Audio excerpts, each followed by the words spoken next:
And welcome back to AdobeLive.com. We've just fixed a little technical glitch. Oh, well, there's the trolls behind us, so maybe it's not really trolls, but I know. But and the crowd. Well, welcome back to the special Adobe live stream on digital painting. We're going to be painting digitally for the next 3 days. This is day 1 of 3. And for the next 2 hours, we're going to be together with Suzanne Helmigh. Hi. Hey, Suzanne, how are you? I'm good. Good. How are you? Good. So, but before we start, this whole digital painting stream that we're providing this week is also about a competition that we have going on. So, if you go on, let me just go over here on Adobe Live. AdobeLive.com. Okay, let me just block it for a second. And just to show you how this is working. Okay, up and paste. No, not with my eyes closed. We're gonna get there. Oh well, whatever. Let me just go over here to my screen. There we go. That's the GoPro. No, this one here. Yeah. Okay, yeah, and. Yes, just so I'm blocked. Just freeze. No. Okay. So, but down below, there's of course access to the live chat. And if you're not watching this on AdobeLive.com, please come on over to AdobeLive.com because you have the chat there. You have the schedule for the upcoming streams. Now we're together with Suzanne, and then we have. Sebastian, and then for the night shift we have Therese, and tomorrow it starts over again with Kyle, Suzanne, Sebastian, Therese, and like this for the next 3 days. But what I wanted to show you is the Munch contest here, and basically what you have to do is to enter the contest. Let me just go there. It's got its own landing page, and basically it's all about the hidden treasures of creativity. And basically what we did is we took Edward Munch's brushes and created Photoshop brushes with these brushes. Actually, Kyle Webster created these brushes for you to download. So basically what you need to do is to get the brushes, paint like a master, and then create your own masterpiece and share it with us. All right. So basically, this works on Photoshop CC and on Adobe Photoshop Sketch on mobile tablets. And basically, there's a whole bunch of tutorials there, what you can do, how to participate. And let me just talk about the prizes here for a second, because there is a prize of 6,000 euros for the winner. There is a 1-year subscription to the Adobe Creative Cloud and to Adobe Stock. So, for 100 stock images, and also an all-expensed trip, including the ticket to Adobe Max, which is at the end of October. And it's somewhere, sometimes in October. I don't remember right now. But anyway, Max in Las Vegas in October. All right, everything paid by Adobe. So participate in this contest. Show us your coolest Munch-inspired paintings, and we will. There's actually a jury that will choose the best painting and the winner of this contest. Okay, so read the rules, read the official rules, because there are some limitations. So be aware of those before entering the contest, and then download the brushes, watch the tutorials, etc., and then share your work with us. All right, so all of this is right here on AdobeLive.com, and you can access the contest by clicking on this button down here, the Munch contest, the Edward Munch contest. All right. So, Suzanne, let's move back to you. All right. I just wanted to add, though, the brushes are free. So everyone should know that, right? That's a very good point. Get it. The brushes are free for everybody to use, everybody to play with. So don't hesitate to get them and try them out. They're so cool. And especially because you can use them in Photoshop on on your desktop and also on your tablets. So with Adobe Photoshop Sketch. So that is really, really cool. So Suzanne, a little bit about you. I'm going to move over here to the Cintiq, and let's talk a little bit about you. Who are you, Suzanne? What do you do? I'm Suzanne. I am human. You are human, okay. Yes, let's establish that. Yes. I see myself as a concept artist and illustrator, so they're like two very different things. I always school people on that. But at the moment, I'm mostly working on my own Suzanne, book. I'm sorry. I forgot something very important about the contest. Because Jan Erik, whom you know, I bet, Jan Erik, he was also on the moderator on the Twitch channel. Yeah. So Jan Erik reminded me that yes, and the winner gets their masterpiece exposed in the Munch Museum right next to Munch Scream. Yeah. Okay. Which is the craziest which prize is of all. probably the best prize ever. You know, forget about the 6,000 euros. Forget about Adobe Max. Forget about Creative Cloud. This is what it's all about. Like, have your artwork exposed in the Edvard Munch Museum in Oslo, right next to the Scream. So that's definitely super cool. Can I do this thing? I don't think there's any limitation to that. I mean, I couldn't because I work for Adobe. And Kyle probably couldn't because he did the brushes, right? But I don't know. Anyway, good luck to you all. This will be awesome. Oh, we're already on the right screen. Yes. Okay. All right. Cool. Yeah. I could actually show my website. Does it show it? Yes, it shows that same image all over again. Oh, Jan Erik was never a mod on Adobe Twitch. Okay. Oh, okay. I just nodded like, yeah. Yeah, of course. Just in case, yeah. I'm sorry, Jan Erik. That's just me, you know, being facetious, just like you. It has a seemingly Dutch name, though. But maybe before I enter my website, I should just say a little bit about earlier stuff. Because I studied film originally, and I wanted to be a film director. Until I discovered that concept art was a thing, and you can actually make money being an artist. You know, years ago, a lot of people grew up thinking, art, that's you can't live with that. You can own a house and get a dog, and but I trained myself, so I'm not schooled by an art school. Everything is just out of my own energy and time to become a concept artist. And I started out with some smaller projects like mobile developments and indie companies, some funny, colorful games, until I slowly moved higher and higher to something called AAA games, which are the games you'll see on PlayStation and Xbox. All right. Yeah. That's awesome. And you're from the Netherlands, right? Yes. Amsterdam or some? Originally from Amsterdam. Originally from Amsterdam. For these jobs, we had to move around to different countries. Okay. So I'm lucky my fiance has exactly the same profession as me. Okay. Oh, So, wow. Okay, so you always, both make art. Yeah. That's yeah. awesome. It's very good. He was invited. He was invited, yeah, but he Yes. was too busy. Next time, he should come. All right. But yeah. Somebody's saying that I'm interrupting you too much. So. Oh, no, that's fine. We got 2 hours. Yeah, Just exactly. Slow down. 2 hours talking and Yeah. painting. But about a year ago, I ended my studio job to fully pledge myself to my book, as well as Magic the Gathering, which is a really awesome game, and I love painting for them. But my book, which is this, I wrote it all in English. I want to publish it next year, and every page will have an illustration. So in that regard, it's like a children's book, except this is not at all for kids. Just like Game of Thrones is not for kids. So it's the same sort of thing, and these are a whole bunch of illustrations for that. And what I wanted to show in today and tomorrow and the day after is 2 different things. I got this new line art open right here, which is a crowd piece, which is a new challenge I've given myself. I've been doing pieces with a whole lot of people in there lately just to make myself miserable in there.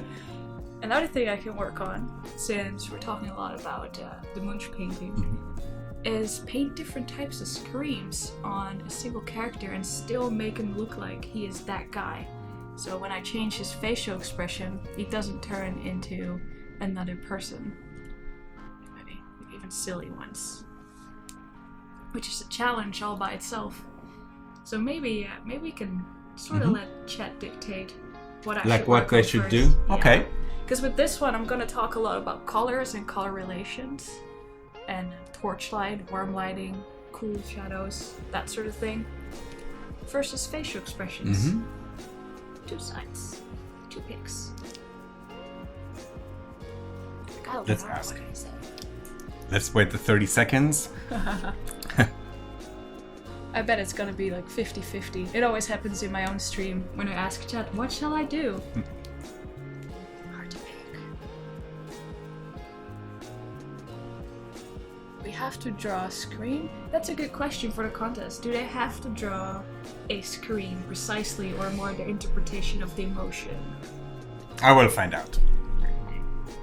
I will read the rules for you. Okay. Oh, let's stay with the chat for a second. Do the crowd. No, don't do. No. Yeah. So you mentioned you were self-taught. Have you any tips, or YouTube? Oh wow, I have an endless amount of tips for you. I don't know. It's easier if people have specific questions, but I think as a general advice, don't be discouraged.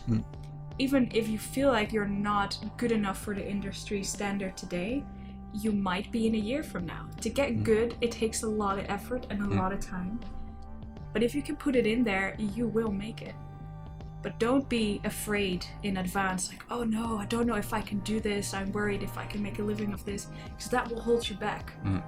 So keep going forward and keep going at it. All right, there's facial expressions, crowd please. And Robzilla is here. Robzilla, you know Robzilla? No, but he has a funny name. Yeah, Robert Jenneret III. He's a very, very talented illustrator and does a lot of illustration on the iPad. Okay. Yeah. That's cool. So yeah, it's about 50. You know what? You decide. Right. I can start with this. And then maybe we can do the other version. I mean, the other choice later on. Yeah, I mean, I'm gonna tackle both of them anyway in these 6 hours. Not saying I can finish this one in less than 6 hours. That would be very ambitious, but... Let's see if some people have trouble hearing you, but you go on. Okay. Just go on. I'll just go on talking. Just go on. You're gonna try and change it? Or you're gonna listen? But maybe... I mostly sit here. Maybe I'm softer here. But as for what you see right here, all these facial expressions...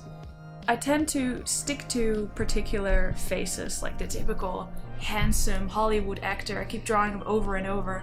And my fiance always keeps saying, oh, why do you always have to do those square-jawed dudes? You know, there are other people in the world than those chiseled people. I'm like, you're right. You're absolutely right. But I just automatically revert to that. So I found the remedy. I went on Facebook and I asked people like, hey, who wants to be a volunteer to be in my picture? So for all these crowd scenes, I've been taking pictures from people that have been sending to me, so with their permission, and use their likeness and sometimes even the facial expression they show me on the picture to use in these pieces. So we get a good range of different faces and not Brad Pitt versus, I don't know, who's popular, the guy who plays Thor. Oh, what's his name? Chris Hemsworth? Helmut. They're all called Chris. I think there's like 4 different actors. Yeah. So that's how I start out with these faces.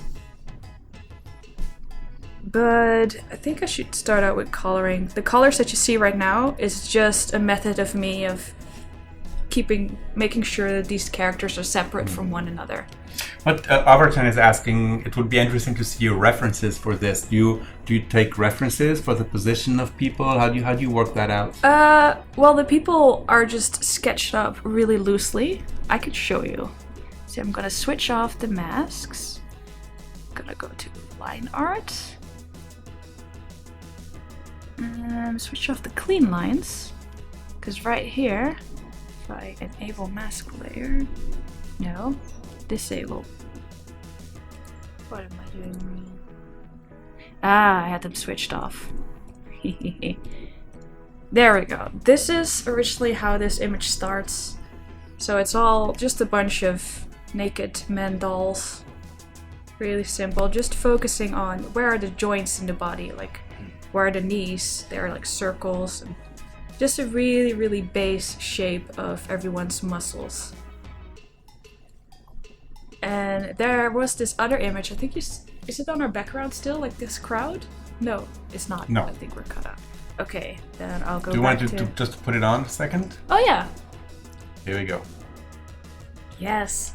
So when you look at this perspective, that is from the top down, which is a little bit more complicated than the one I'm doing right now. And the way to figure all that out is just to imagine all these people into boxes. Like if you have to put them in a cardboard box, what would that look like? Because if you can draw a cardboard box in perspective, those people are easier to understand. And I'm not saying you have to do the entire crowd in a card box, but if you have 3 of them and they're all from a different angle, so you have the middle guy, the guy on the left, woman on the right, for instance, the people around them are much, much easier to figure out. So that's a neat trick to do. But this perspective right here is from the bottom up, mostly from the front, so it's pretty standard. Nothing too unusual. But I see a lot of people, they jump instantly into detail. Like they make a sketch like this and then they decide, I'm gonna draw this face until it looks finished, while the rest still looks really loose. And I would always advise against that. Take the step with with a sense of logic. Is drawing the human figure something that you learned? Like, did you take classes for that, or did you just practice or read books? I know there's tons of books of the basic shapes and and I think the only book I've ever read about that was when I was 11, and it was this weird manga book on how to draw people, which was completely wrong. Like, people are 9 heads tall, according to that book. We're not. We're about 6 to 7 or something. But no, I think most of my knowledge comes from life drawing. So I try and attend as many life drawing classes. So make naked people. Even though they're mostly women, somehow they're always women. I go to. Why don't I get to draw men? No, we had a mix at my school. Yeah? Yeah. Oh, that's good. But did you go to art school? Or? Yes. See? Art school. I didn't. Design school, yeah. I just have to go to whatever is available in my And at my time, it was very important sort of concept are like more for storyboarding and things like that. Yeah. Yeah. Oh, I love storyboarding. It's great. But yeah, you get a lot of... I must add, my mom's a doctor, so she has this anatomy books at home, and I grew up browsing through that as well. So I think that helps. That changes you. Yeah. That makes you think, because it's so important to know what's inside the human body, because that gives the shape to the skin. So yeah, I used to teach portrait classes to people. And everybody just drew the face as they thought it worked, and they thought they seen it work. But they didn't realize that underneath your face there's a skull and you have muscles. And they didn't look at that. So sometimes when you see a face in an angle, they didn't think of drawing the eye socket in a certain way. So once you realize what is underneath all that, it all becomes better. So let's go to clean lines. I'm calling this masks, but what they really are is just a layer that I colored in. Not even perfectly. And then I lock it. So if you click this, whatever I paint now is gonna happen inside that. So in a way it's a mask, but I don't think the official Photoshop term for this is mask. It's just a lock layer. If I unlock it, I can fix some of the gaps. But to me that's not important. When I zoom in, you can see I go inside or outside the lines. It doesn't have to be perfect. Everything is just a bit of a guideline. But I think I want to start with this general dude. Well, there's this whole discussion about, digital art versus regular art, and Cisse says, so why doesn't digital art sell for millions of dollars? Sometimes it does. It does. Yeah. Yeah, like, if you like some historical movies, or like matte paintings from Star Wars or things like that. I mean, I'm pretty sure they go for some pretty hefty. Oh yeah. Think Oh, about. but that's not digital. But then again, it's no. It does sell for big. I mean, I think still oil paintings kind of have the record on the price, but then usually they are worth that much money when the artist is already dead. Yeah, and we don't want that right now. No. No. No. But yeah, I've seen. Think of any movie in cinema right now, from Wonder Woman to that new Guardians of the Galaxy. There's been a concept team behind that, and some of them get a lot of money for what they do. Yeah.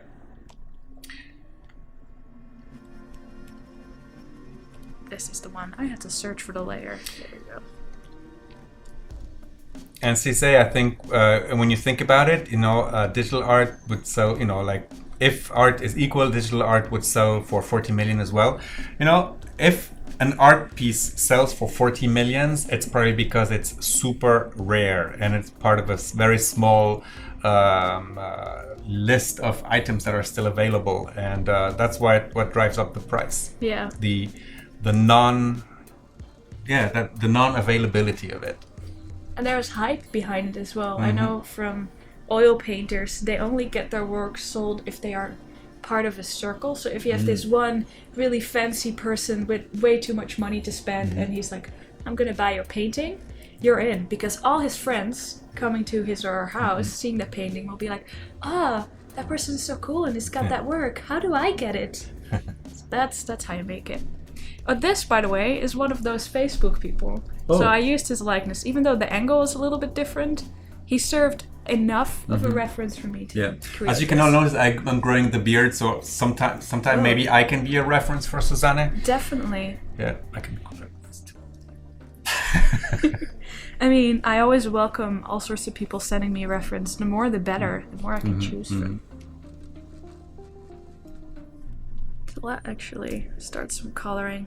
So for this environment, I want to do torch lighting, which is very limited. There's no secondary light source here that's going to help me.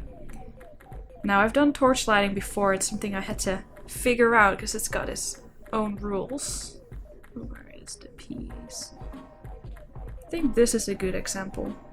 While doing this, I discovered you only need 3 colors. And one might say, hey, but I see green and I see blue in there. But they're not, though. They're just the desaturated red or a desaturated orange. It's all tricks in that way. So what I'm gonna do for my palette is basically just use 3 colors as well. And that's it. I get all the colors from just those 3. So I'm not gonna start off making this completely rendered and finished. I'm gonna start with the first layers I'll do, which means I'm gonna put some. So Overton is asking, where do you find the reference for the costume? You can talk well. Ooh, yeah. It's different per time. Like very often, especially with these crowd pieces, I have my own concept art already made. Which means I look at a lot of historical clothing. I have a whole pile of books at home describing all the different sorts of clothing throughout the ages in different cultures. Very into detail, so also where sewing parts are and stitches. When you look at this really cool Adobe hoodie I'm wearing, there's like a stitch going on here. Well, when you look at your shirt, your stitch is going on here. These are the finer details that change your choices in clothing. And if you also think about why is mine here and why is yours there, is that only like a fashion aesthetic or is that more a practical thing? I try and think about that. Now in this scene right here, it's part of the scene in my book, we're in a prison. So most of these guys you're seeing are prison guards and they're not highly paid. So I tried to come up with something that fits the world, which is sort of Renaissance era, European, mixed with some cultures. So it's really simple, it's not expensive clothing, so that this guy, who's their boss, immediately stands out with their decorated stitch work, gamberzin, and small details in his belt. And this guy also gets paid a little better. But the dude on the ground with his completely torn clothing, well, you could probably guess that that's the prisoner up there. being angry about. I'm going to start off by making this pretty dark. Before I even start such an image, I do a lot of preparation work, so I know what the clothing is going to look like. I know where I want the lighting to come from. I know how I want to have everyone standing before I even put pen to paper, or screen in this case. Being well prepared is half the work.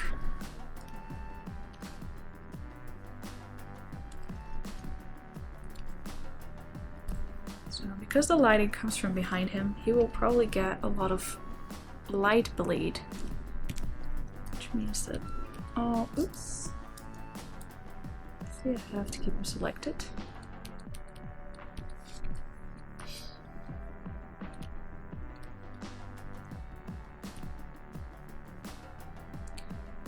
And then there's little things like the ears. They're way more translucent, which means more light will go through them. This will be a little lighter. Put some cheek too. And I'm curious for people in chat, how many of you specialize in drawing people? Because we have so many different artists. I noticed this little group you selected as well. We got an environment artist, we got creature artist, and maybe people artist.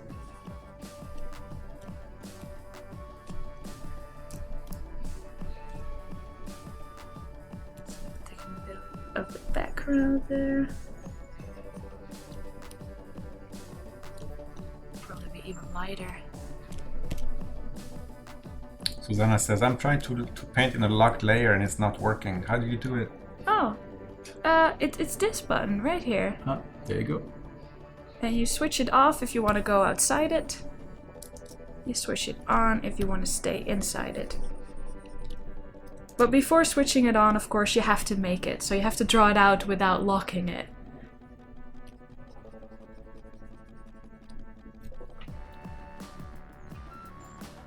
Yeah. Just like Titus is saying. Hi, Titus. Ah, that's my fiance. People. Oh. Hi, Titus. Buildings and landscapes, Alex. Arda. No, Susanna is not a YouTuber. She's a Twitcher, though. Yes, that's right. You can find me on the Adobe Twitch channel. I'm working with someone else's brush. I just noticed. Oh, I see. This little image here is blocking. I'm gonna put it down here. Oh, was it There above we the go. icon? Yes. There it is. So it's this checkered board. It looks like you're like a chessboard. And they all have different things as well. Like if you want to completely lock a layer, which is this lock, you can't move it around, you can't have any effects applied to it, it will just be completely safe from all your mistakes. And I use it all the time because I've had so many times where I just painted the wrong layer and you discover that half an hour later. So that's all super handy. Unlock.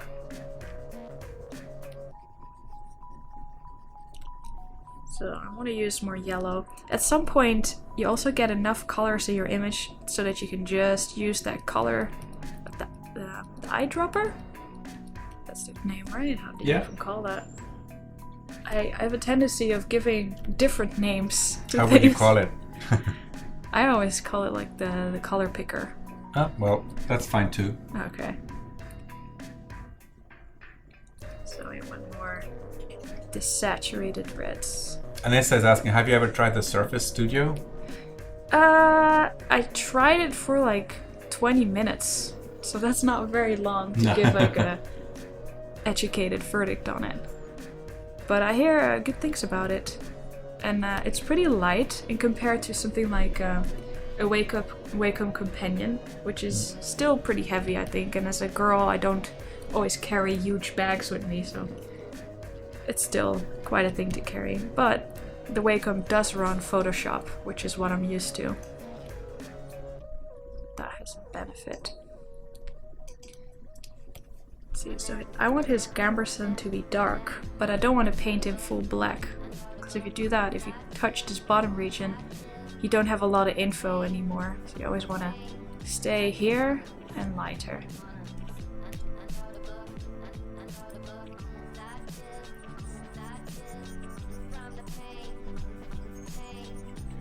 Another very important thing about this type of work is that you have to work with bounce light. If you don't use or take into account that there's such a thing as bounce light, everything will turn out way too dark. Sometimes you even have to cheat a little bit with that, because if you want to tell a story that takes place in a dark room, it's gonna be tough to make everything show, so sometimes you can just stage the lighting a little bit, as if you're in a movie.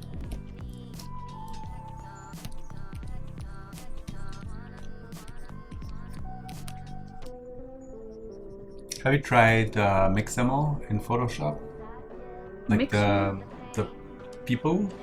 Oh, yeah, I actually I played around with that a little bit. It was funny. With the different arms and different bodies. Yeah, I forgot about that though. Maybe I should try that again. I know at my previous workplace they used that.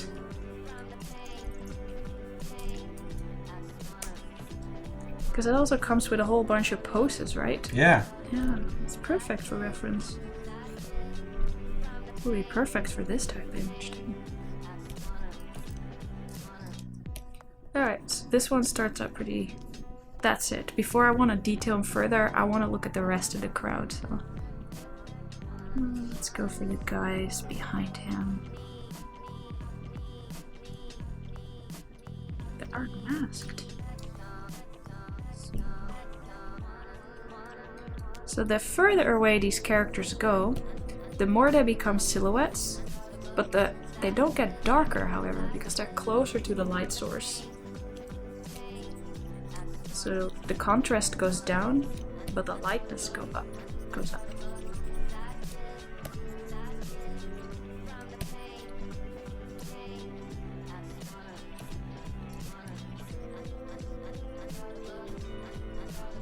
Ah, you got it open right there. Yeah, I can try it later. I'm just playing around a little bit. Does it have facial expressions as well? Yeah. Ooh. That's pretty neat.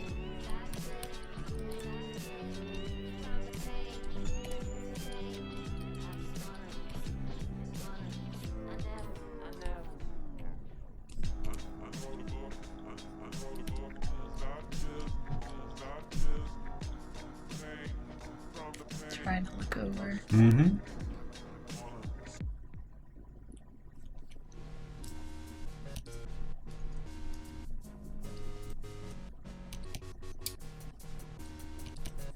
Now I'm actually really curious about that program. Does it come with the CC subscription? Yes, it comes with Creative Cloud, and it's called Fuse. And it's downloadable from the Creative Cloud application. Okay, and it has clothing as well, I believe. People can wear clothing, you can dress them up, and animations. Yes. Oh, I remembered more than I thought. A few people have been asking, how long does it normally take you to finish this kind of work? In total, if I don't count making the concept art, because I make the concept art throughout the whole year, so it's just kind of weird to pinpoint, but I think so far with this line art, the rougher ones you saw that I did in blue were done in about 2 hours. This line art cost about 4 to 5 hours. Now with the coloring, the base coloring is just gonna be 6, I think. So if I just wanted the base coloring done, I could potentially finish it throughout the week if I didn't do anything else. But that doesn't look pretty yet. I can actually show the steps. That's right. Drew who's been with us on stream for quite a few times, says the answer always is it depends. Yeah. Yes. It always depends. That's the only answer ever.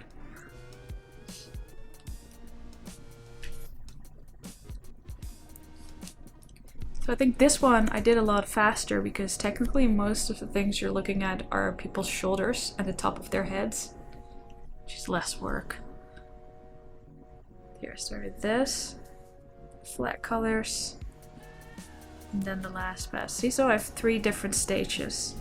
A planning stage of all the what people are wearing, where they're standing, just all the things you would think of when doing line art. Then I apply the lighting that I had in mind and the base colors without going into any detail, without making it look very painterly, just blending it out. Then I slowly remove the line art and make everything go much softer, and something that was just 2 different values before, like look at his pants, it's just light or dark, becomes a gradient. Ian Jonasson says, how old were you when you started getting into Photoshop art? Ooh. I think I was 18. 18. Yeah, so that is 10 years ago. Before that, I actually drew in Flash, like the animation software. Oh, well, it had a very nice drawing feel. Yeah, and right? it smoothed things out. It smooths the lines. Yeah, so I know many people who have actually started digital illustration in Flash because it was basically the best drawing engine. Oh, good. I'm not the only weird person who did that. Yeah, a lot of comic designers as well. Like I know that use Flash because of their lines. Now everything has changed, of course.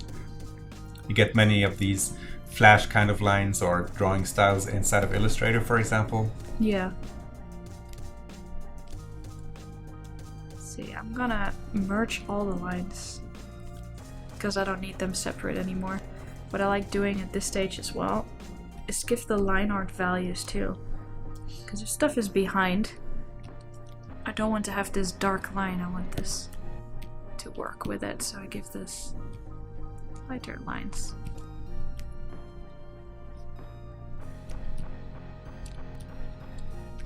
Everything still looks weird in this stage.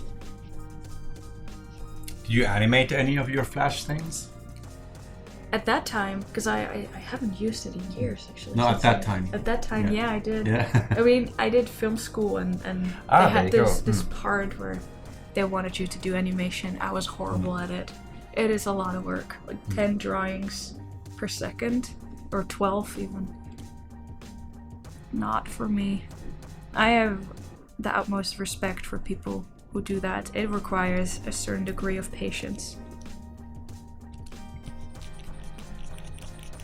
Just like comic book artists, I have this newfound love for their job, or respect more likely, because they can draw the same characters over and over and still know how to draw them without losing the way they look.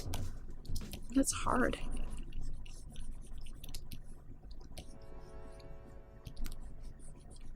So try and keep in mind that the lower I go, the darker it gets. Because right around the legs, there's not a lot of availability for the light to drop in.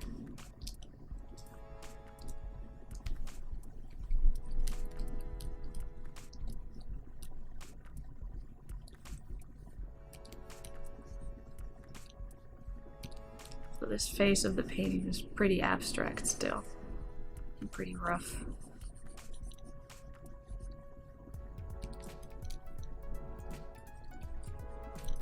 And when you think about lighting, you have to think about surfaces. Where are things aimed to? So his arms and the front of his body is aimed forward. And that's not where the light comes from. All the light comes from the top down. So you will see it on the top of his head, right at the top of his ear, above the cheeks right there, a little bit on the shoulders. His other characters too. Just started here. A little bit right around there. I can actually switch that guy off. There we go.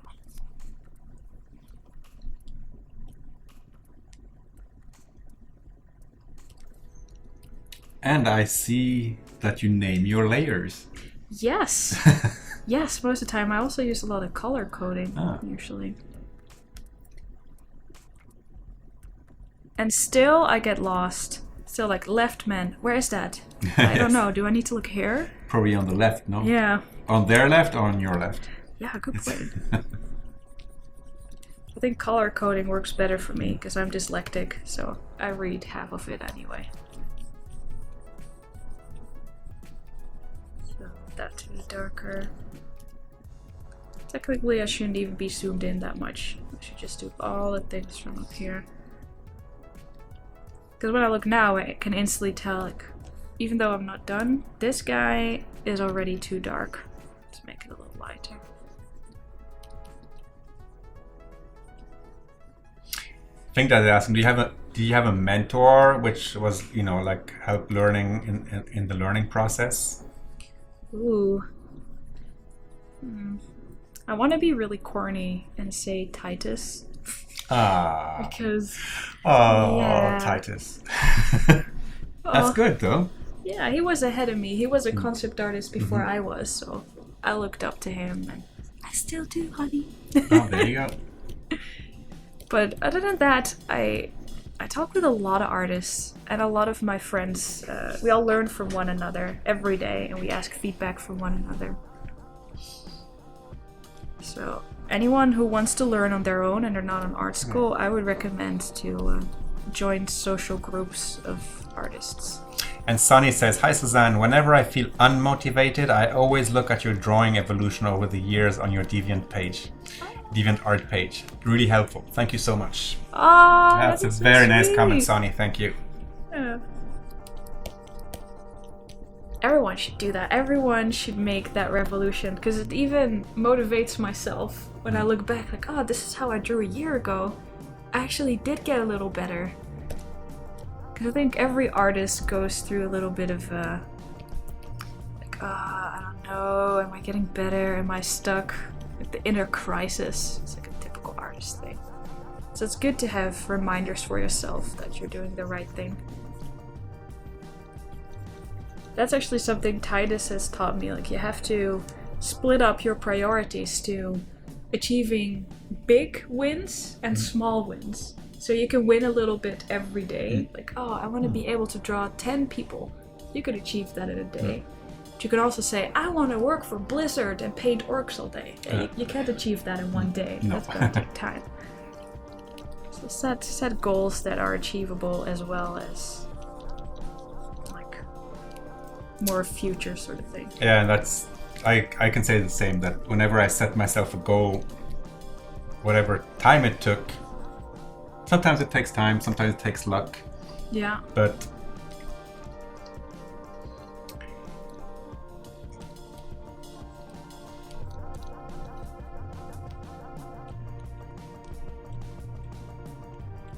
for those of you who are asking why only certain countries are eligible to participate in the competition, that's most probably because of local laws that prohibit a company or anybody to actually make an international call for entries. And when the law gets super complicated, it's best to unfortunately not include that country in the competition. Most probably Italy is out as well. I live in Italy, and I know that for a fact that it is super hard in Italian law to make competitions with a giveaway. It's so complicated that that it's just not worth it. It's a big loss of time for companies and people.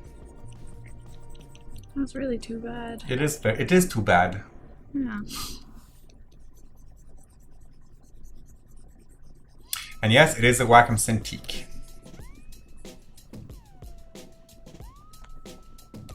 Oh, that guy had his own layer.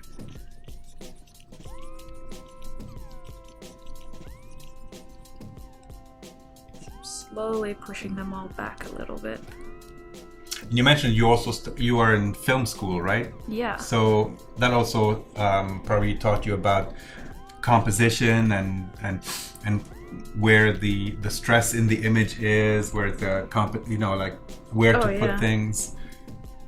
That's where most of my inspiration for composition comes from as well, because I think classical paintings and comic books and they work really differently when it comes to composition. I mean, we have the typical 2/3 and the golden ratio. Yes. And, the rule of thirds. The rule of thirds, that's the one. Which you can always see here, right? Yeah, with these grids. Have you guys discovered that yet? If you go to the crop tool, you can see all these cool things. Yeah. Bam! The golden spiral. Which does not apply to my It could. yeah, almost. I could enhance it by adding more things that do this. And what else do we have? Golden ratio. Yeah, this should apply because the most important people are on the connection points, except for that one. Oh, but the rule of third is pretty. Yeah. Right, this should pretty much apply. But this would be a typical shot for a movie where the main story thing is just not in the middle, like slightly to the left or right, and that all depends on movement, on camera movement as well. So this is a shot that would assume that we're slightly coming from the left rather than the right. Yeah, it's a different way of thinking. I think there's like the talent question as well. I'm a person that doesn't necessarily believe in what people call talent, but I do believe that people are wired differently and think differently, and that makes someone special and maybe perceived better at things than others. Don't crop. I had a discussion with my parents where my sister, she writes for fashion blogs, and she does really believe in talent.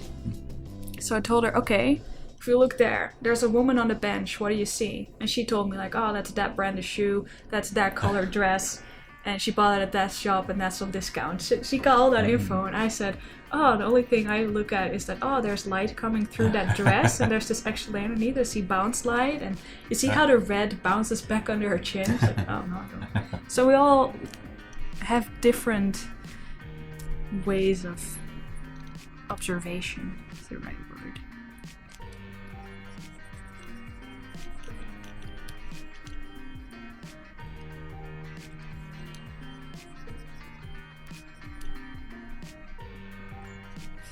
So yeah, remember that on adobelive.com there is a contest tab down below. It's the Munch, Edvard Munch contest, and basically what it has a link to the landing page on adobe.com with all of the rules and what needs to be done. And there's a whole actually the story is so cool because they we were actually able to ask Kyle Webster to create brushes based on Edvard Munch's brushes that he used for the Scream.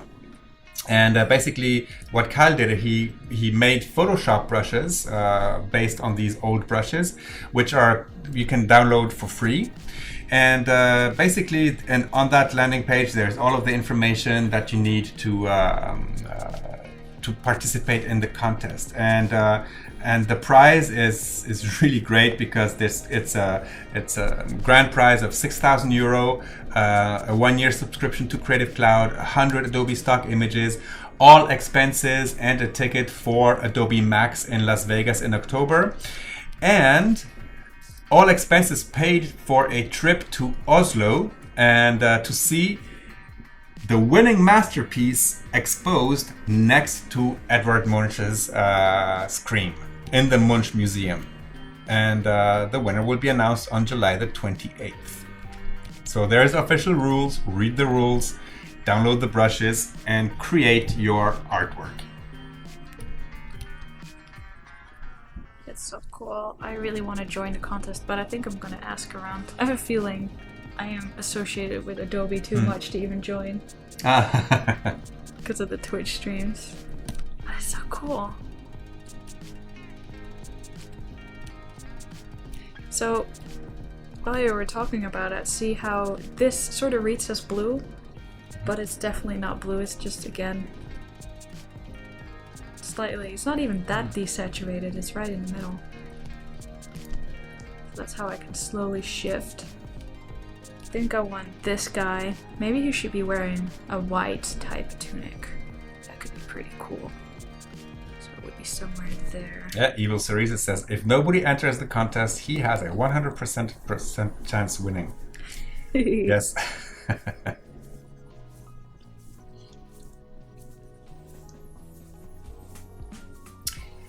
That is an amazing contest giveaway, Alex. I do agree. And probably the most incredible giveaway is to have the artwork exhibited next to Edvard Munch's Scream in Oslo in the Munch Museum. That is absolutely crazy. So many people will get to see that, and such an honor as well to be next to a master painter. What sort of category does this art fall? Is it modern? How would you call that again? Impressionism? Yeah, almost, right? But I don't want to see it say any... Say it wrong.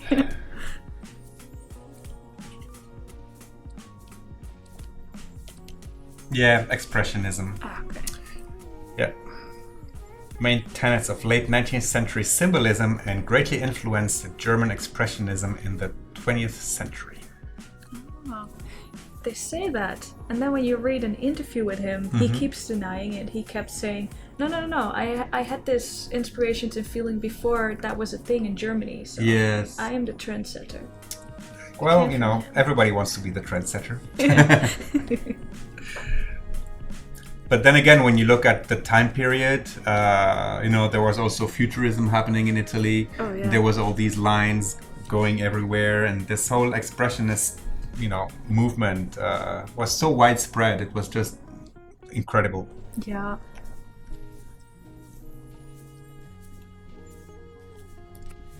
There were so many rules about art as well. I think that they also went through a time where they wanted everything to look realistic, and then up to the next day, no, realistic is boring. We want cubism and like weird shapes. You boring person. Ugh. They'll be all fancy about it. All right, Jan Erik is teaching me how to say monk. Yeah, It's how said do we monk. say that? Like the word monk. Edvard Munch. Okay. All right, Jan Erik, thank you. We're saying it too German then. Munch. Yeah, monk. Yeah. Monk. Monk. Okay. At least here in Norway. Well, you should know. Yeah, he's Norwegian. So. Right. And how do you say his first name then? Edvard. Edvard. Yeah, because it's weird with weird symbols and Yeah. stuff.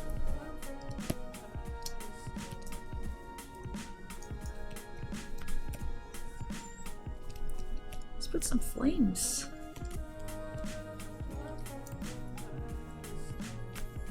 Actually.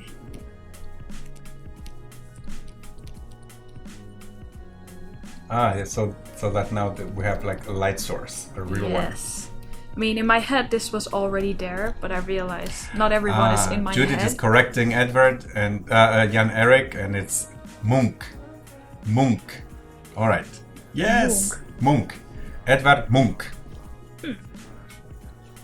It's much more fitting somehow. Yes. So I read up on the guy thinking, oh, you know, during the stream I'm gonna talk about him. But he's so sad. It's such a sad story. Most of the artists used to have that. So sad.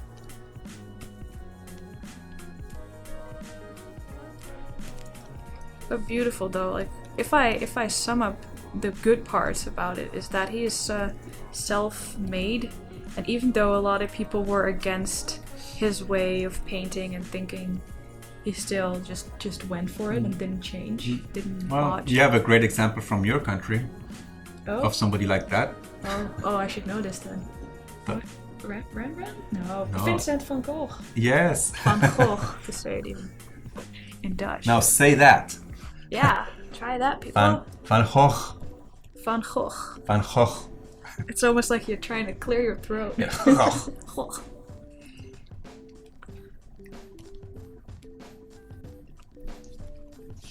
So yeah, also all these artists, you know, most of them were poor their entire life, and then their paintings go for like you said, you have to be dead to become rich. Yeah.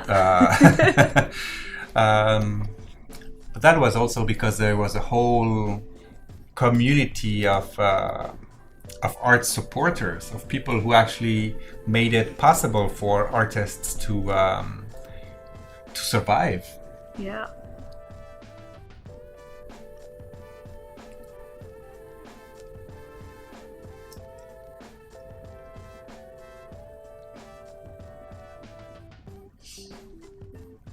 Yeah, by that time you had to have a patron. Patron, yeah. Yeah.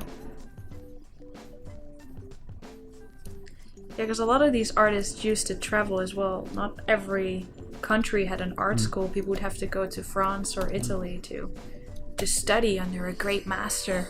Yeah, I have a very good friend of mine who was at painting school with me in Florence, and he ended up, doing paintings for the Swedish royal family and the Rockefellers.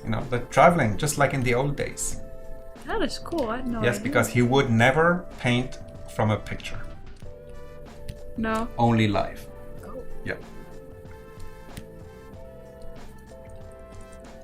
And he's an oil painter, like traditional. Oil painter, yes. That does make sense. That's an interesting question by CSI. Is there a museum specifically for digital art? Ooh, not that I know of. There probably is. I mean, there's Right? a museum on anything. Yeah. Like Barbie doll heads. There's a museum. Yes. Ooh. I clicked something. And Robert is asking, does anybody know what the kneeling man has done? Which man? The kneeling man. Ooh, what he has done. Well, if you really want to know, he hasn't done anything really, which is the sad thing. He lives in the bottom of this prison, and there's this legend going about him, like, he's this really monstrous guy, and he will tear everyone apart if he's set free. And then there's a new boss wanting to set an example of, none of that is true. Here he is. Look at this broken man. He is not scary. But he's one of the heroes in my story, so he's gonna have this cool character journey from being this broken prisoner deemed as a monster to being an actual hero. There's the cat music, so I have to put in some cats. Oh, cats. You know the cat music? No. Yeah, we can't hear the music, but they tell me, cat song. It's freaky because it's like music in the background and suddenly you hear. And people freak out. Where's my cat? People who have cats. I don't have cats, so I don't freak out, but... Oh, Marinel Montales says, well, it turns out there is a museum for digital art. It's called DAM. Digital Art Museum. Let me find it.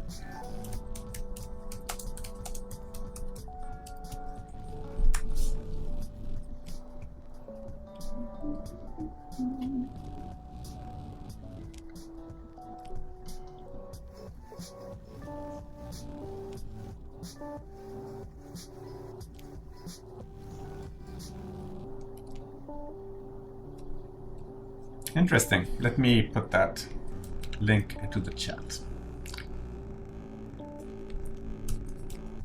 People asked earlier about clothing ref. So right here, I've got the belt and a little bit of how the tunic works of most of these guards. So it's really simple attire. Get that there, but I also... So this is the prisoner you see on the ground. I've put him in so many drawings and I try to keep it exactly the same in every drawing. Even the little cuts and tears in that, it needs to be the same everywhere. Continuity.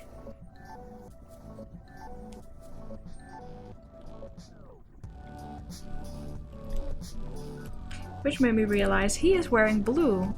So if I put these guys behind him also in blue, that would be too much as if they're being merged, so I'm gonna have to change their color a little. Ryan is asking, are these Kyle Webster's brushes you're using? No, actually. These are these not. Just the normal Photoshop brushes, or I'm pretty your sure own that brushes? Kyle brushes are in there. Somewhere. Definitely. I just don't memorize which one I got from whom. There's a bunch of brushes I made myself, but the one I'm using right now, frankly, I don't know. I don't know who made it. I got it from a friend who got it from a friend. Right.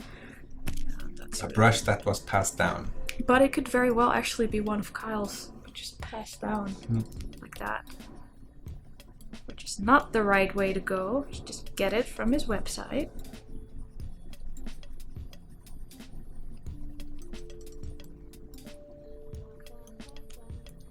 So, get a little bit more of that skin tone in there. Even though he's gonna be pretty dark.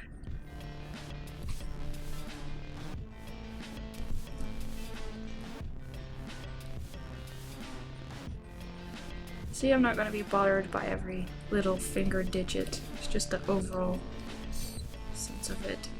And when I go into detailing, that's when I zoom in and make everything look clean. Oh.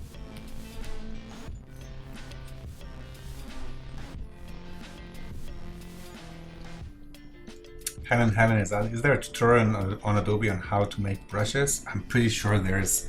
If you look in YouTube or like use Google how to make brushes, there must be some information about that. Or there's some really simple basics on making a brush I could potentially show, even though, you know, I'm not the right person for this group to show that, but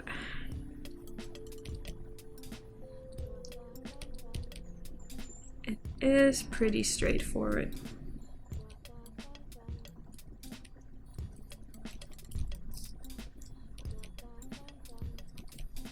Are we on halftime? Because I could switch to the other one. Yes, we are on halftime. But I see. do you want to switch? Yeah, I could totally do that. Yes, also because like Kyle said, it's very important sometimes just to step back and do something else. Yeah. Yeah, but also because this process, I think I explained what I had to explain, and the rest is just continuously doing the same thing. Whereas here, it's a bit more complicated. So I wanted to make him screaming. I made one before where he looked terrified, which is a good place to start with. So how would I change this into someone who's actually full-blown going, ah? Now normally, if I were at home, I will just look in a mirror or look at my webcam and pull that face. Okay. If I do that here, I don't see myself, but that's usually how I go about doing that. So I'm gonna try and think of the logic in it, of what happens to your face. So when we do that, all your skin gets stretched. I think the easiest thing to start off with is your jaw lowers. So I'm just gonna grab his jaw.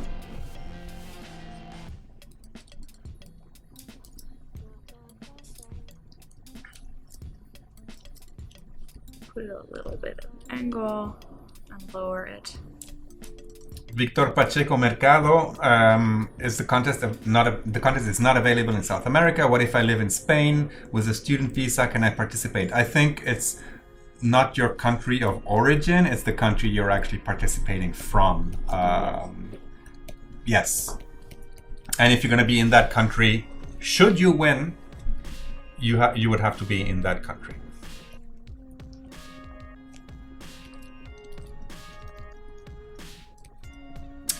Yes, Jan Eric, I think, and that's a question to you and myself. What are the best ways to organize brushes? Photoshop still lacks in this regard. Like, do you have a way to organize your brushes? Do you know exactly where they are? Or do you like... That's why I have them up with the strokes, so I know what they look like when I draw. I've actually seen people select a bunch of their brushes and put it in like a quick tab menu on the bottom, but I think that's a mod you can download. Ah, okay.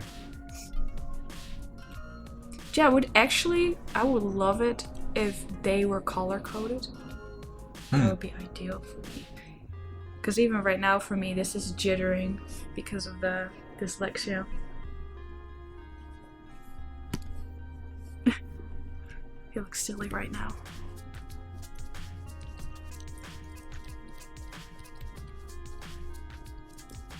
Let's see, so you scream. Okay, so you will see your teeth. I'm just feeling myself like a blind I just person. hurt myself by opening my mouth too big before. Yeah. Oh.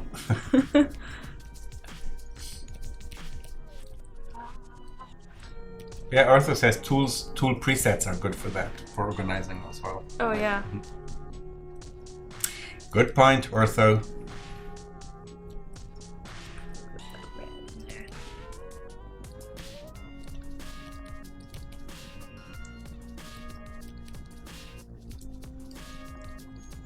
Oh, I can actually see myself in the screen. Oh, there you go. Ah, so you can see the top of, like, your top teeth. They will be covered with your lips. So these lines disappear.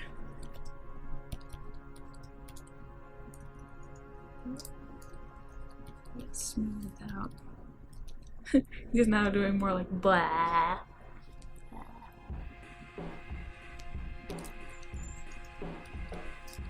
This gets very pronounced, like the wrinkle that comes here. Hi Nagar, and welcome back. The list of countries is actually inside of the rules. The rules of the big Edvard Munch. I said it correctly now. Yay! Edvard Munch competition that we have going on. And you can find the details on adobelive.com. There's a button down below on the right that says competition, Edvard Le Munch competition, the Munch contest. And basically that brings you to a landing page on adobe.com where we have everything that you need to participate. You can download the free brushes, that are based on Edvard Munch's brushes, and you can use those in Photoshop CC or on Adobe Photoshop Sketch on your tablet device. So check those out, and then there's a whole bunch of tutorials as well that Kyle prepared for us. And then there's the official rules, terms and conditions.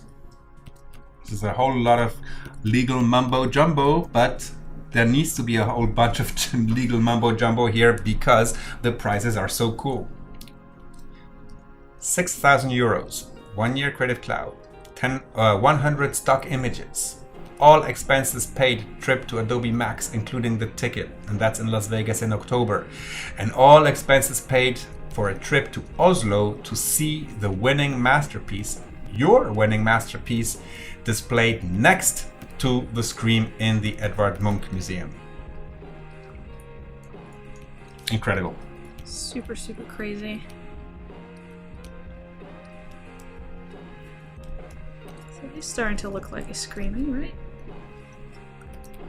It's a little bit silly, but I feel like his eyes need to be much wider.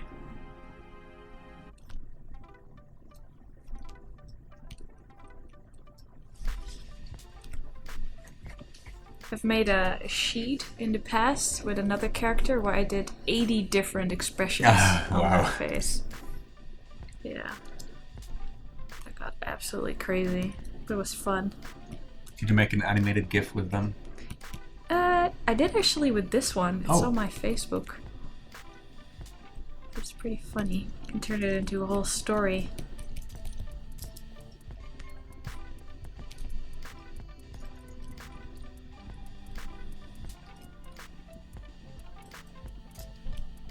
See, the more I zoom in, the more you see how rough these strokes actually are. Very painterly.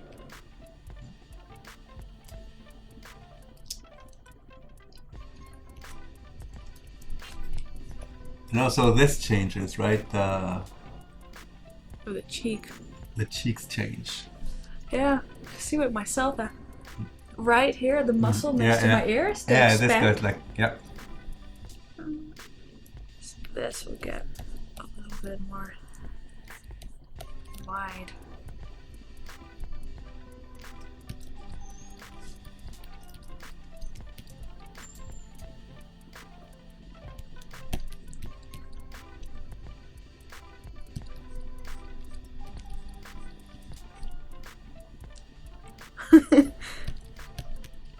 That must look really weird on the camera.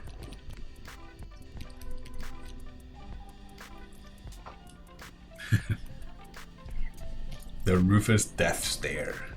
No, that was just Rufus trying to have a screaming expression. Like.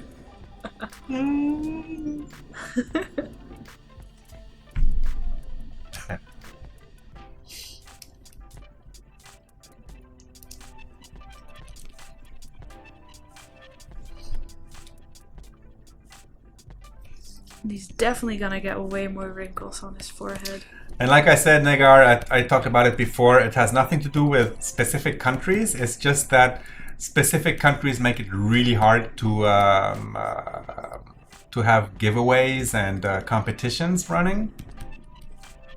And I mentioned Italy because that's where I've been living for 25 years. Italy makes it super hard to run competitions. There's so many legal things you have to do that it really would put anyone off. Yeah, so it's not because Adobe thinks like, oh, we don't want those people. No, absolutely. I hate that situation, but that's the way it is.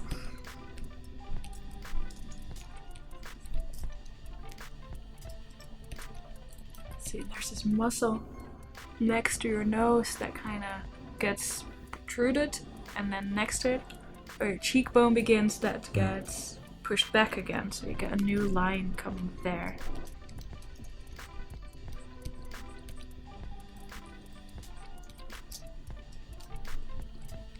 Oh, thanks for the link, Jan Eric, to purchase. Is Brushbox Kalti Webster's? What is that? To make brushes? I don't know. Anyway, the brushes for Edvard Munch are free, so even if you can't participate in the contest, feel free to download them and use them, because these are free. And the link actually links you to a Creative Cloud folder with all the information and the brushes and some tutorials.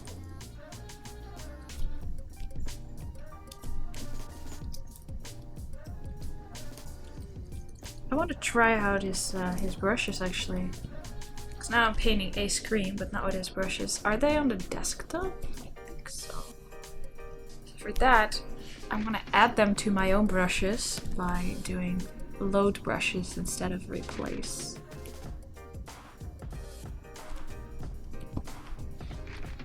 You do just that, Nagar. Thank you. Yeah, she wants to participate anyway. It is so cool. Not just because of the prize. That's the attitude. Oh, they're tools. Okay. Oh, I remembered. Oh, they're in here. I completely forgot about the scream emoji here. Wait. There we go. Oh, there's an emoji for Yeah. It's in here. It actually looks like the actual screen. Yeah. I wonder if it were inspiration for it. Ah, this is a sweet brush. I'm gonna use it. Ah, so it's a brush preset manager plugin for Photoshop. Yes. Okay. So I couldn't find it when I went here. But when you go in that one, you find it.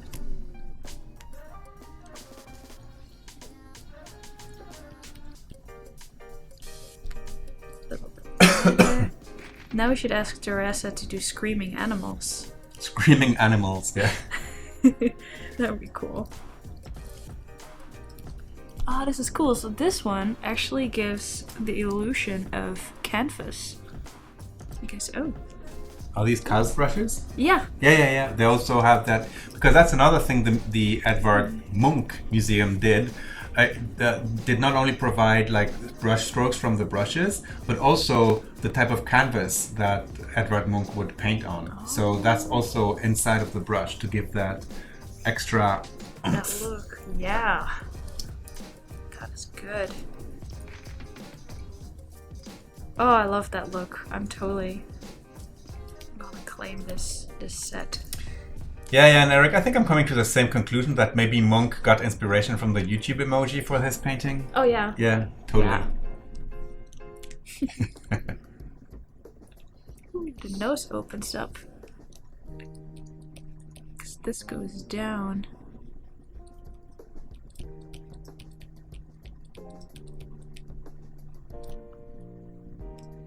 No, Ryan Lee, this is all about digital painting, not printing. Sure, you can print You it. can though. print it digitally afterward, but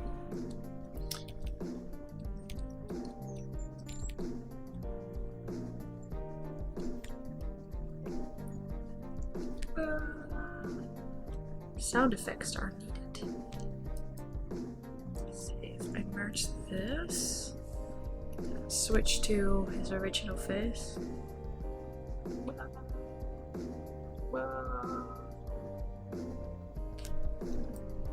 I think there's more I can do here. Now this is a scream of terror, of fright, but not all screams have to be of terror. And there's people scream when they get super happy, like when you win the lottery. or when you win the Edward Munch contest. Yes! That was a good one. Should have said that.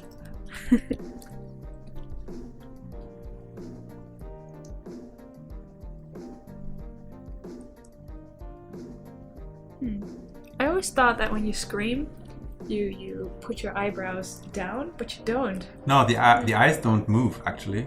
Oh. Well, maybe. Yeah, they do. They get really high. I think that's because, what was it again? It's like the natural reflex of opening your eyes further. Because when you scare? scream, yeah, that, but also to see things better. I don't know. Same thing, I always find it interesting that we as people, when we smile, it's not the same when monkeys smile or when dogs smile. When you see those videos on YouTube, like, smiling dogs, and you see them do this. Yeah, That's not because they're happy, no. they're afraid. Yeah. So why do we do the afraid face when we're happy?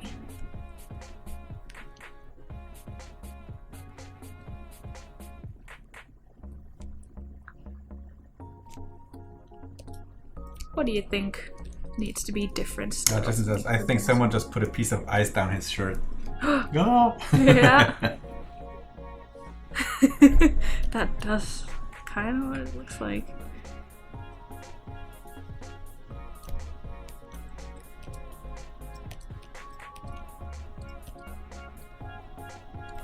I'm gonna try another brush. I like this one, which was I think the medium flat.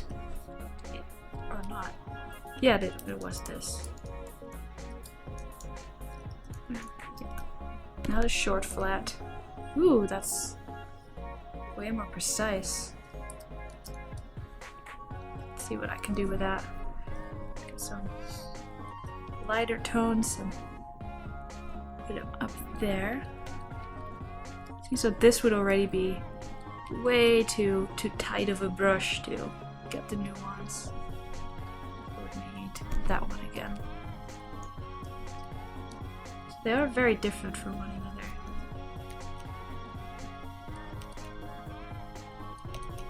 I still find it super impressive that they got to dissect all the information from those brushes to create this. Hey Scott, what kind of instructions do you need? I'd be happy to give you some instructions, but I don't know which ones. Paul Tranny in the house. So, Yep. Hey Paul, how are you? Welcome.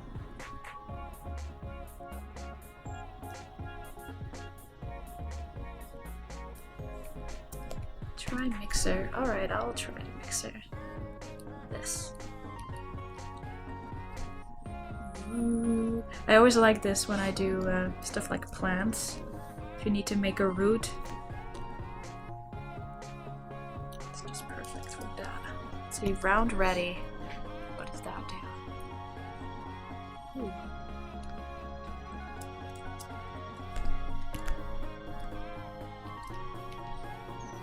Oh, I like this one. It's a lot of control with pen pressure here. Mm-hmm.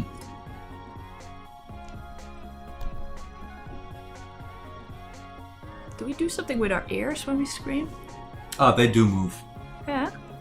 Yeah. I see my... Huh, this moves. It's very subtle. It's a small thing. Well, Scott was just wondering how everything works. I'm kind of new to digital art. Well, right now, Suzanne is using, brushes in Photoshop and using Photoshop as a painting tool. Yeah. Instead of using it as an image editing tool, like most people do. Because that's how it was originally started, right? Oh, Kyle is here. Kyle T. Webster in the house. Who is that? Yeah, who's that? Who's that? Oh, we're trying out your brushes. They're great. Okay. He's been enjoying watching you and he's hungry now. Gotta go to dinner. Well, lucky you. We are here for another 30 minutes with Suzanne. Yep. And then the programming will go on for another 4 hours until midnight Paris time. Which is afternoon. 3 p.m. Pacific time. Yeah. Yeah, do we have any American viewers yet? Give us a shout. Who's up early? This weekday. I'm kind of happy that this is such a cool room because outside of here... Outside it's hell. Yeah. Oh, this mixer brush is great. Which one was that? Short flat? Yeah, that. This is a really great brush. Like, you don't even have to sample a color, it will already mix in whatever you're hovering over it.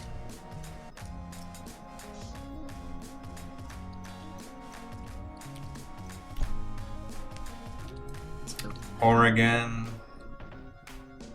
USA, me, Canadian. Yeah. Counts. Venice, California, Texas, Portland, California, St. Louis, Hollywood, blah, blah, blah, blah, blah, blah. Okay. So many. A lot of people from the US. Cool.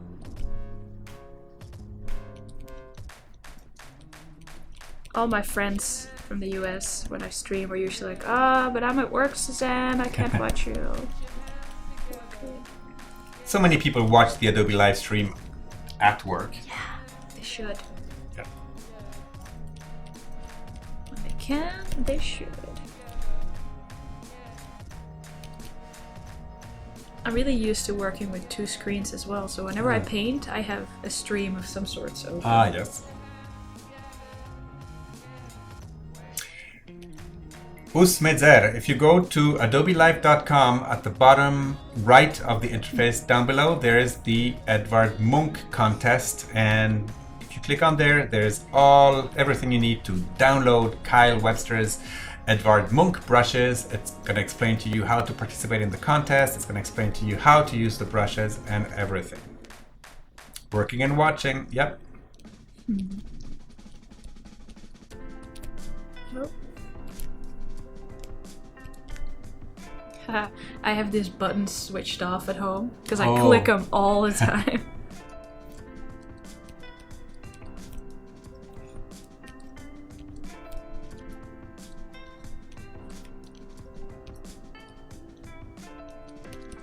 I used to have such troubles in the beginning for drawing lips for men because it will always look like they have lipstick of some sorts.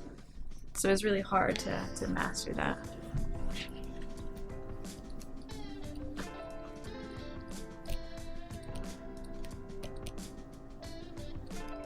What is everyone else's biggest challenge when they do art? Something they a lot of people always say, hands are so hard.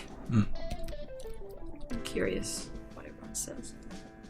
Yeah, the famous sausage is here. Yeah. Which again is an easy trick to it. Once again, it's a lot of boxes. Oh, that's so cool. Matthew was working and then saw the red dot on the CC icon. Says, what's that? And then he clicked, and now he's watching the live. Yeah. Do you know that we actually make this go bing? Really? And then you say, what's happening there? And this says Adobe's live right now. Oh, that is cool. That is super cool. Yeah. Yeah, Molly, that's right. Skin colors are also very hard. Yeah. To get right. I have so many different colors in here that look like there's all these cool ones. Let's do this thing, right? We hover over it and we discover what it is. So this actually looks like a blue or purple, but again, it's just red. Yeah, many hands here, eyes, of course. Or foreshortening, yeah, that's another hard one. It all depends on perspective. And like you mentioned, like boxing everything helps in that. Yeah, even for foreshortening, like boxing it, like trying to make a box in the hand that comes near to you. Yeah. But, then you really get the sense of how it should be. Which you can see right here as I move this around, hovering all over the skin tone and his hair. You can see that the colors are always in this little bit. All of it. Where when I was a younger artist, I would use all the colors of the rainbow pretty much in everything. But a limited palette just looks way more natural. Yep, hair is also difficult. Basically everything is difficult. It takes a lot of practice. Draw, if you're into that. Yeah.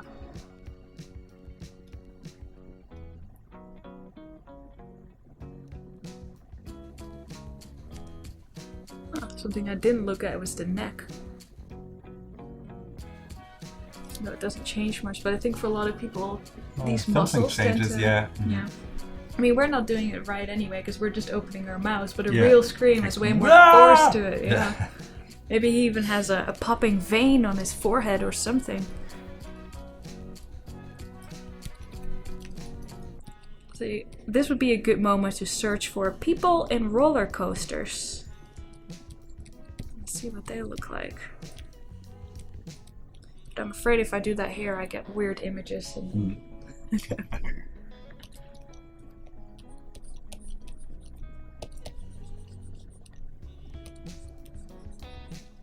yeah, perhaps that's something I'll bring for the tomorrow stream. So tonight, I'm gonna look at all sorts of different, so we can analyze it further. Justin says, live drawing is key, no doubt. Oh, yes. Yeah. And Jelko says, ancient David Beckham. Ancient David Beckham? That one? Well, this goes back to what I said in the beginning of the stream. My default face to paint is kind of the stereotypical chiseled man, which half of Hollywood looks like. Yeah. Even the... What was this? What was the main actor in Vikings? Oh yeah, it's because of the hair. Which is so, before the Vikings TV show, I already drew this character with this hair. That's how old this is. So they got that Basically, from me. you made the concept art for Vikings. I wish. That's a cool show. I like it. But if we give him a different hairstyle, will he still look like that? I don't think so. No, Seti, you can get the brushes and not enter the contest if you want. Just try them out. Just download the brushes and try them out because they're so super cool. Kyle worked on them so much. It's like got so much detail in it. It's even got some paper texture in it, and it's really, really fun to use. It's actually a really great way to get to learn about brushes if you've never used them before.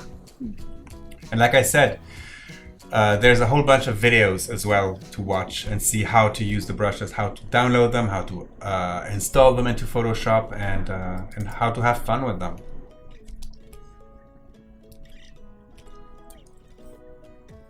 Yeah, so... That's right, Ragnar Lothbrok. Ah, yeah. So basically, everyone should just get the brushes regardless. This is your chance. Freebies. Let's give him like a really modern, hipster look.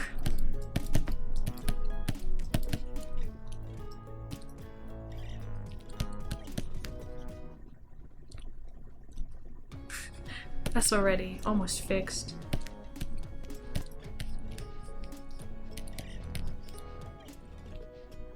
Even though this looks absolutely silly. What's it doing here? Read the contest rules, guys. Don't have me read them to you. They're there. It's all there. Rule 1. Please Speaks read the so rules. much. Yes. Rule number 1. Yep. Read the rules. And if you don't know how to load the brushes, watch the video about loading brushes. Yes. Yes, and it is PC compatible. You know, if it works in Photoshop, it works in Photoshop. So let's... Oh, that's an interesting question from Justin. What aged person do you think is the most difficult to paint? Babies. Babies? Babies, definitely babies. It's hard to not make them look older, right? Yeah, and they become so creepy when you do that. I'm gonna do something ridiculous and just give him long hair. Just for the sake of... Someone said painting hair is hard. Well, if you just treat it as if it's... oh, what's the English word for that? Like strips of fabric. Instead of individual hairs, then it's so much easier. There was this thing in the 90s, this guy with the really strong with long hair, and he was called something like Fabio. Fabio? Yes, I remember Fabio. Yeah, yes, well, of course. I'm gonna give him the Fabio hair. The Fabio look, okay. While screaming. Somebody stole his shampoo.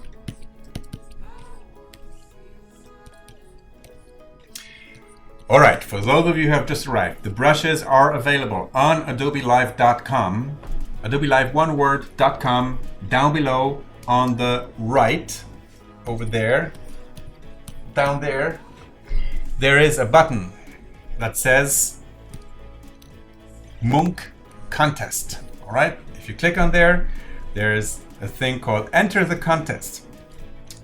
It says enter the contest, but by clicking there, you don't automatically enter the contest. You actually go to a page that explains everything about the contest and how to get the brushes. You can download them even if you don't want to enter the contest. Of course, it would be cool if everybody, entered the contest and participated. And then watch live sessions and video tutorials on how to use the brushes and then create your own masterpiece. It's all there, all right? Yeah, and there were particular details on how it's judged as well, right? They're not necessarily to look at, oh, you're the most incredible painter of the world, but I think it's the idea, right, that counts the most. Because I do get that a lot when I host contests myself, which are just small ones, not with $6,000 and museum stuff, but... And museum stuff, yeah. People don't enter because they're worried that they're not good enough for their contest. That's not... What is good enough? What is not? Why even ask? Yeah. That's a very abstract thing.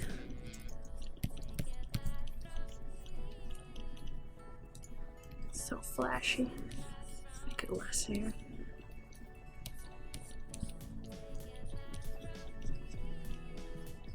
Bring back his ear. Make it a little bit more believable. Yeah, Justin, babies are fun for caricatures. Nail the eyes. Right? That's what you mean, Justin? I hope.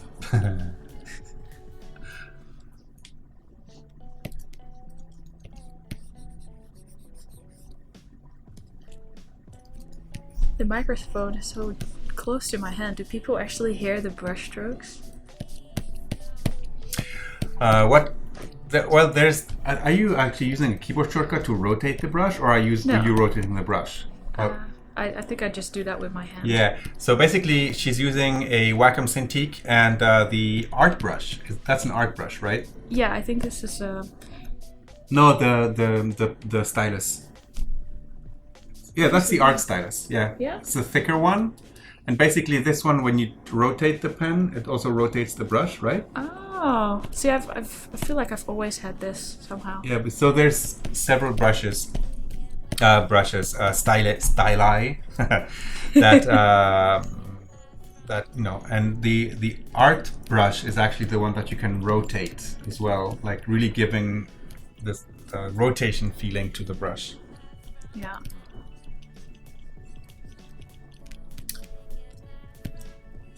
he would have long hair, he wouldn't have all this super light bounce light going on now. Or highlights.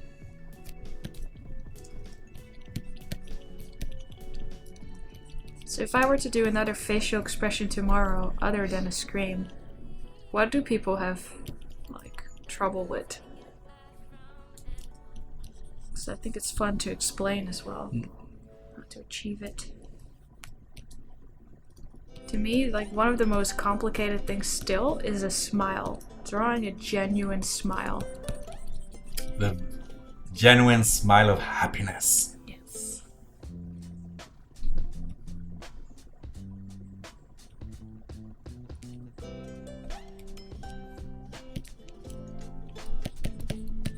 Justin says, I like how this guy now looks like he's on a clipper ship now. Nice sea breeze. Yeah. He's screaming, land! Well, that would be more positive. Okay, pirates! What if we make... Let's see if I can make this like a slightly more positive screen. I feel like I need to lift the corner of his mouth again for that. Maybe that's even achievable with this one tool. Smudge.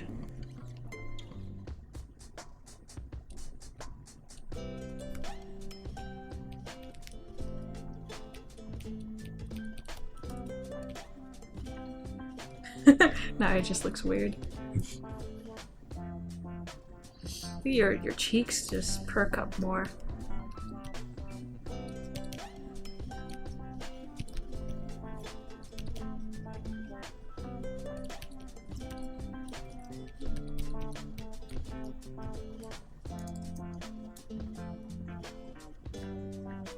Mike Sutter says, it looks like he's saying mom. Mom. No, he's saying monk. Yeah.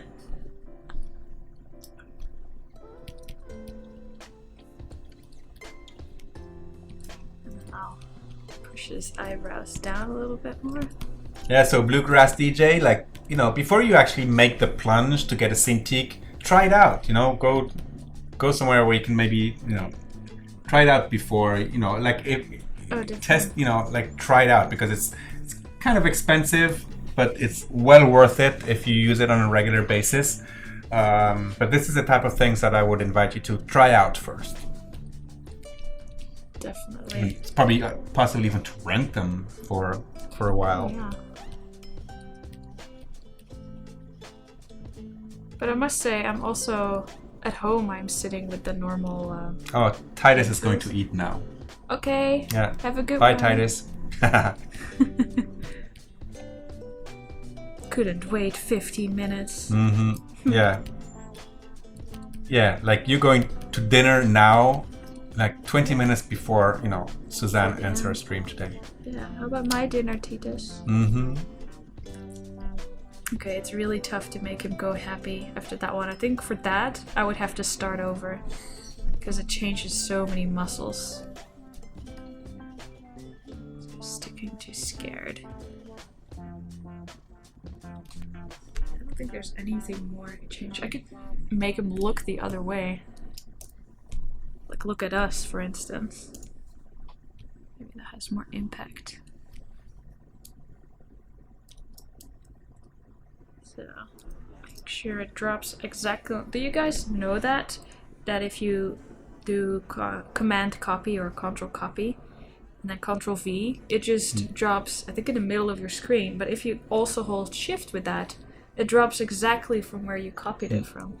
It took me years to actually know that, but it saves so much time.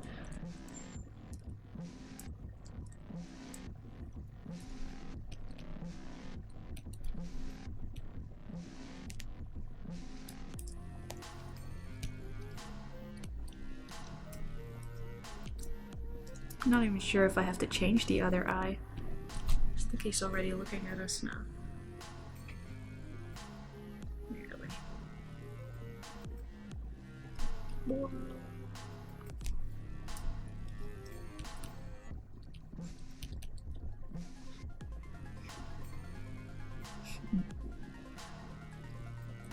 Hunker. Yeah.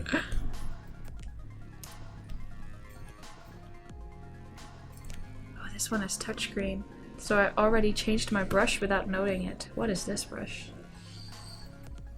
Of course, you can use an Intuos as well. I mean, you know, the Cintiq is nice because you're actually drawing on the drawing itself.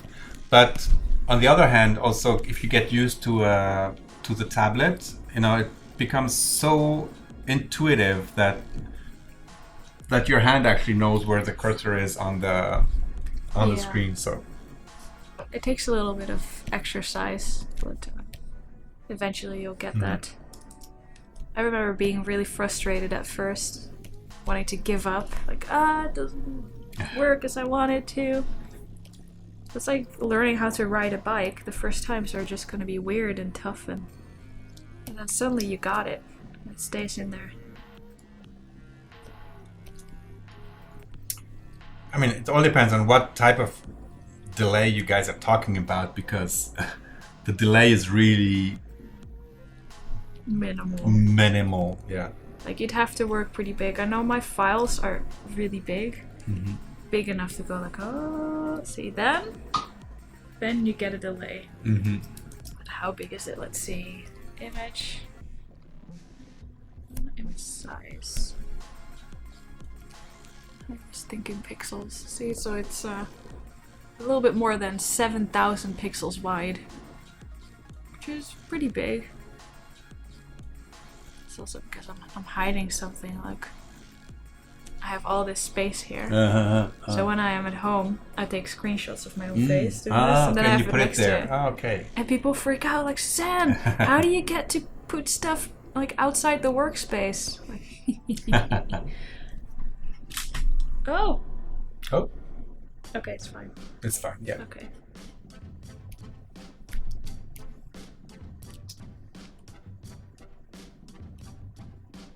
Did I use this layer yet? No. Okay.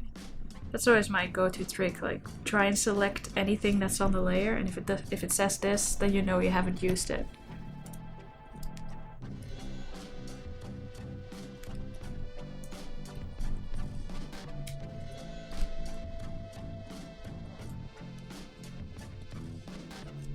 So now you guys are seeing lots of characters and face stuff. But I think right after us there will be more of a environment approach. Yeah.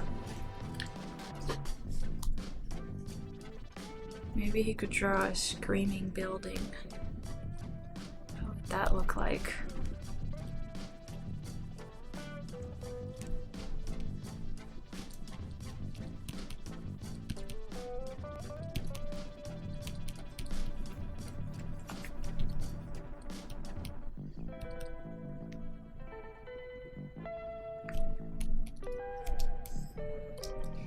I'm gonna add more light on the bottom eyelid because I think it protrudes, like it goes open a little bit. You just get to see a little bit of that glossy highlight because it's a wet surface.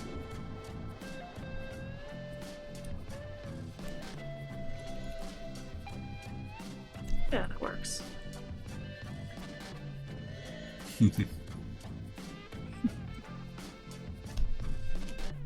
He's doing it a little bit like Sylvester Stallone because it's at the side going, Yeah. Like, So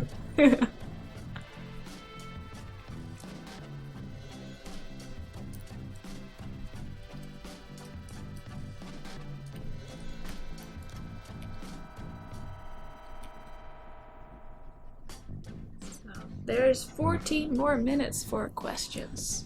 Yep. If you guys got any burning questions still. Otherwise, I'll be around tomorrow.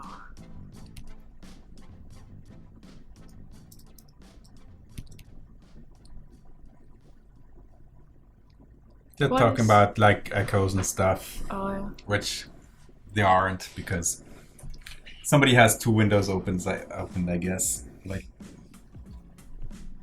Let's see, what is this illustration for? It's actually also part of my book, which is this website. That one, Caldera. So the one with the scream is the same as this character right here. You actually see him a bunch of times. He's in here too. And in this one.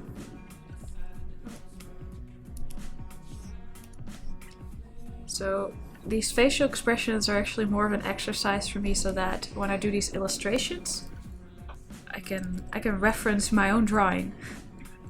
So I want to keep the likeness, and throughout the years, I started this in 2013. Wow. A lot has changed in that time. Also in your style, I bet. Yeah. And sometimes I change my mind a bit. I mean, here the style is completely different.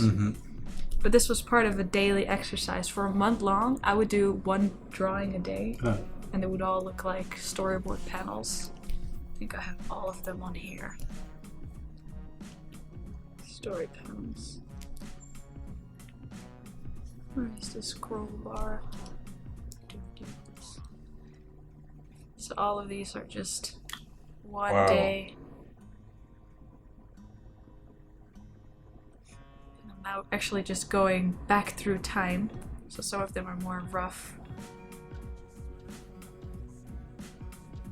Do you set up your size in centimeters or pixels? Always pixels. Pixels. Yeah. I mean, it depends as well on if there's specific prints I need to do. I look at, what does A4 or A3 sizes are. See, some of these are way more abstract, some are just more like line art and some faint colors, but no lighting. Victor Pacheco Mercado is asking, do you work colors of a character in one layer, or do you have a layer for clothes, another one for skin, etc.? I do stick to one layer within one character. But then sometimes I work with a flat color and then do the lighting on top of it. I think I have another one where I show it. It's more of a creepy orc creature. Show it from this guy. So sometimes I work like this. This is just flat colors. And then I have other layers to apply the lighting. So most of this lighting is actually done with levels layers. And then the last bit is just brushwork. Let's see if I can show what I mean.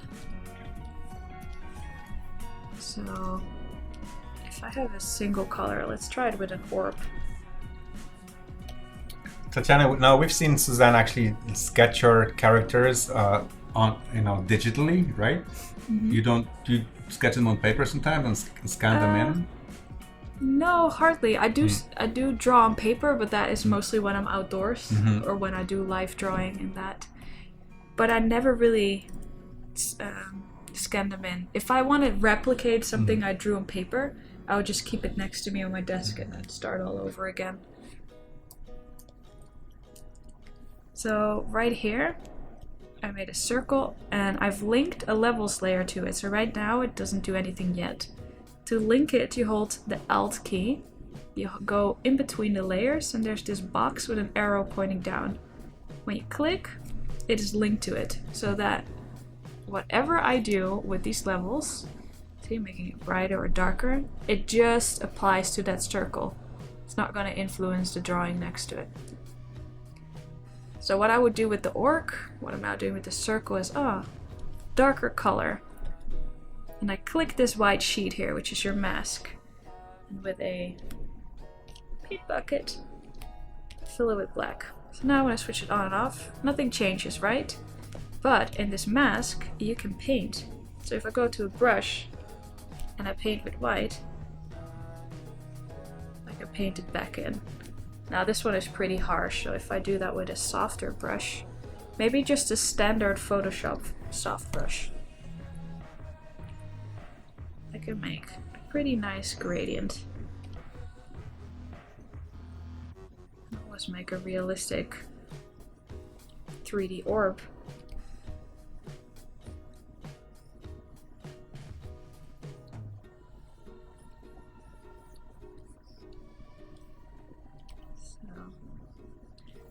Now you can also make another one, see another levels to go to make everything lighter.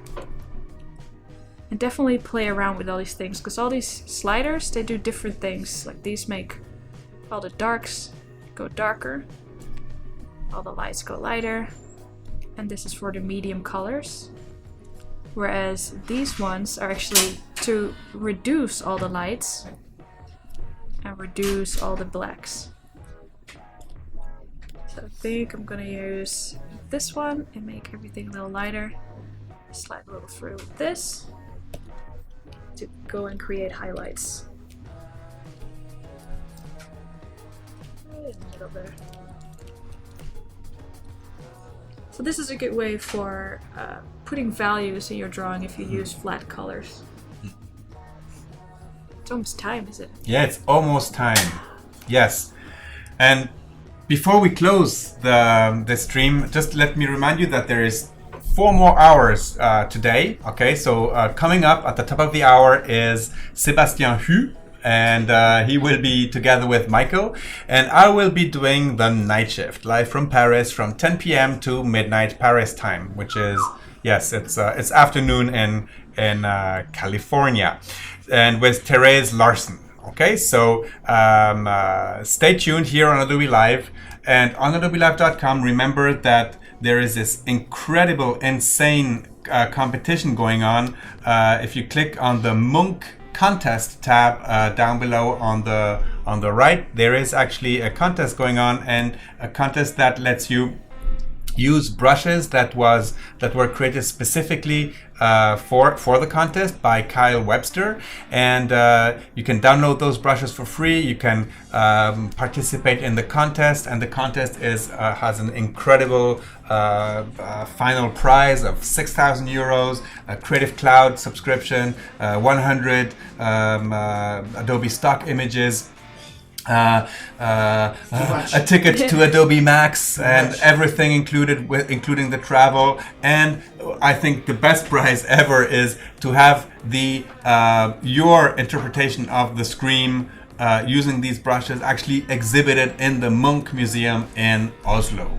Absolutely crazy. That is. And Suzanne will be judging. Yeah, and Suzanne will be judging. So yeah. See, that's why right. I can't join. Yeah, that's why you can't join. That's right. And yes, so stay tuned, because at the top of the hour we're going to be back with Sébastien and Michael Shays.